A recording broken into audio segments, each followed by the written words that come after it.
Dia, boa tarde, boa noite para quem está me assistindo. Eu me chamo Renata Gabriele, sou graduanda em Direito pela Unifax. O meu artigo é intitulado de Direitos Humanos das Crianças e Adolescentes no âmbito familiar nas políticas públicas do Brasil.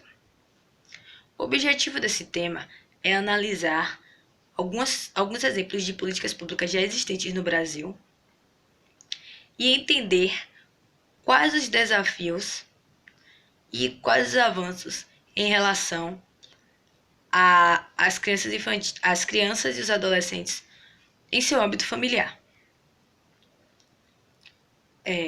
Eu começo meu artigo explanando sobre a Declaração Universal dos Direitos Humanos, que foi aprovada pela ONU no contexto da Segunda Guerra. E durante todo o artigo eu permeio a história, revelando as mazelas sofridas pelas crianças desde o início da colonização do Brasil. E essa colonização influenciou bastante, pois foi uma colonização de exploração, contribuindo ainda mais para as mazelas, desde os índios, de 1500 até hoje, dos negros, com seus filhos, que eram considerados a escória da sociedade e até hoje ainda sofrem diversos preconceitos devido a esse aspecto histórico.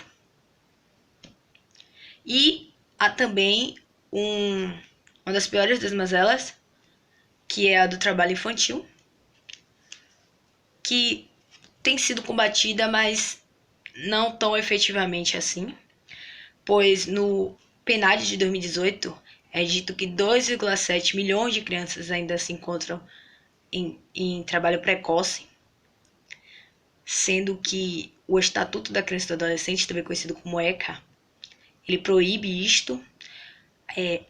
Os menores de 16 anos, os que têm 14, a partir dos 14, podem trabalhar como jovem aprendiz, mas de forma legalizada. A criança, antes da Constituição Federal, ela era conhecida como um objeto de direito e não como sujeito. Só a partir da promulgação da Constituição Federal, de 1988, que foi reconhecido que a criança e adolescente também eram sujeitos de direito. E ela foi uma base para a publicação do ECA. E o ECA é considerado o documento legislativo mais avançado em relação à proteção de direitos de criança e adolescente. Contudo, ele ainda não foi efetivado de maneira integral. A família é a base da sociedade, segundo a Constituição Federal, no seu título 8, capítulo 7, artigo 226. E no 227 é abordado que a família, o Estado e a sociedade devem proteger essa criança de maneira integral, ou seja, é o tripé da proteção. E a criança deve ser tratada com prioridade absoluta. Nessa podemos fazer um paralelo com as políticas públicas. Se a criança e o adolescente devem ser tratados com prioridade absoluta, as políticas públicas deles devem ser investidas como prioridade, porque as crianças são o futuro da nação. Então, cuidando delas, você está também cuidando da sociedade.